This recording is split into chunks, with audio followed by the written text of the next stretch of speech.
চলুন আজকে একটু বাগানটা ঘুরে দেখাই। মানে অনেকেই বাগানের ভিডিও দেখতে চেয়েছে, সেভাবে না একটু হালকা করে দেখাচ্ছি। আজকে একটু পরিষ্কার হচ্ছিল। বেশ কিছুদিন ধরে পরপর বৃষ্টি হওয়ার জন্য এখানে ঘাস হয়ে গিয়েছে। ঘাস হওয়ার জন্য পোকা মাকড় এটা ওটা তো আছেই, সাথে মশা তো ফ্রিতে। তো সেই জন্য পরিষ্কার করাটা খুবই দরকার। আর বড় বড় ঘাস হয়ে গেলে দেখতে খুব একটা ভালোও লাগে না। একটু ফাঁকা ফাঁকা থাকবে, ভালো লাগবে, সাথে গাছ। নমস্কার, আমি স্বাগত জানাই সকলকে আমার এই মিনি ব্লগে। আজকের ভিডিওটা না বেশ কিছুদিন আগেকার।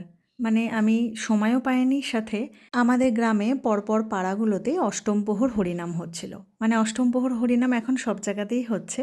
এই অষ্টম প্রহর হরিনাম হচ্ছে 24 ঘন্টা ধরে হরে কৃষ্ণ হরে রাম জপ করা। এবার সেই জন্য মাইকের ব্যবহার করা হয়। আর আলাদা করে ভয়েস দেওয়াটা এই কারণেই হয়নি যে এখানে বিভিন্ন ধরনের নয়েজ চলে আসবে। সেই জন্য ভিডিওটা আজকে দিচ্ছি। আর তার মধ্যে অরণ্য ষষ্ঠী ছিল, আমার ঘুরতে যাওয়ার কিছু ব্লগও ছিল, সেই জন্য আর দেওয়া হয়নি। তো দেখতেই পেলেন আমি পান্তা ভাত মাখছিলাম, মানে বেশ কিছুটা ভাত আগের দিন রয়ে গিয়েছিল।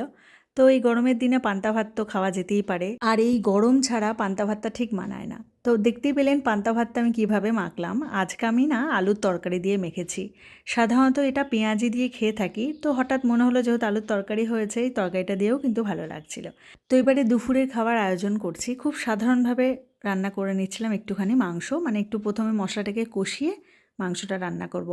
তাই মাংসটা করে নিচ্ছিলাম, আর গরমের দিনের জন্য একটু পাতলা মাংসের ঝোলই ভালো। চলুন আবার বাগানের দিকে যাওয়া যাক। মা তো বাগান পরিষ্কার করার ছিল, সাথে নিজেও একটুখানি পরিষ্কার করে নিচ্ছিল, আবার গাছও লাগাচ্ছে। ভিডিওতে দুই একটা প্রশ্নের উত্তর দেব।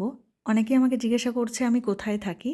আমি থাকি হচ্ছে মুর্শিদাবাদ জেলায় বহরমপুরের কাছে একটা ছোট্ট গ্রামে। আবার অনেকেই জিজ্ঞাসা করেছে আমি কি বহরমপুরে থাকি। না, আমি বহরমপুরে থাকি না, তবে মাঝে মধ্যে ওখানে যাতায়াত করি, যেহেতু একদমই কাছে। আমাদের এখানে তো খুব একটা জিনিসপত্র পাওয়া যায় না। শপিং বলুন, ডাক্তার দেখানো বলুন, যদি মনে করি একটু ভালো মন্দ কিছু খাবো, মানে রেস্টুরেন্টের খাবার, তাহলে আমাদেরকে এসব বহরমপুরে গিয়েই করতে হয়। সেই জন্য মাঝে মধ্যে বহরমপুরে যাই। ছেলে দেখলাম চশমাটা পরিষ্কার করছিল, তো সেই সুযোগে আমার চশমাটা ওর হাতে ধরিয়ে দিলাম যে আমারটা পরিষ্কার করে দেয়। সাধারণত আমার চশমা খুব একটা নোংরা হয় না, কারণ আমি মাঝে মধ্যেই মুখ ধোয়ার সাথে সাথে চশমাটাকেও ধুয়ে নিই। কিন্তু যেহেতু ও পরিষ্কার করছে, তো ভাবলাম সেই সুযোগটা কাজে লাগিয়ে আমার চশমাটাকে ওকে দিয়ে পরিষ্কার করিয়ে নিই। আস্তে আস্তে বড় হচ্ছে, তো মাঝে মধ্যে ওকে দিয়ে টুকটাক কাজ করিয়ে থাকি। এখন আবার আমাকে বলবে আমাকে একটু রান্না শিখিয়ে দাও। এখনও ঠিক সময় হয়নি রান্নাটা শেখার, তবে আস্তে আস্তে শিখিয়ে দেবো। ছেলে মেয়ে দুজনাকেই কিন্তু রান্নাটা শিখে রাখা খুব দরকার। নিজেদের জন্য, কারোর জন্য না হোক, নিজেদের জন্য এটা শিখে রাখা দরকার আছে। আমাদের গাছের এবার লেবুগুলো না খুব একটা বড় হয়নি, ছোট ছোট হয়ে আছে। সাধারণত বৃষ্টির জল পড়লে বড় হয়ে যায়, তবে কেন জানি না ছোট হয়ে আছে। আর এদিকে ছেলে কি একটা ছিঁড়ে ফেলেছে, একটা ব্রেসলেট। তো আমাকে ছুট সুতো চাইলো, সেটা আবার নিজে নিজে সেলাই করেছে। তো ভালোই সেলাই করেছে, জানি না এটা কতদিন টিকবে।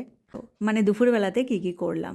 এখন আম খেয়ে নিচ্ছি, এবারে দুপুরের খাবার সাজাচ্ছি। পটলের লতির তরকারি, যেটা আপনাদেরকে দেখিয়েছিলাম আমি, আর হচ্ছে মাংসের ঝোল আর ভাত। খুব সাধারণ। আজকে ভিডিওটা এখানেই শেষ করছি। ভালো থাকবেন, সুস্থ থাকবেন।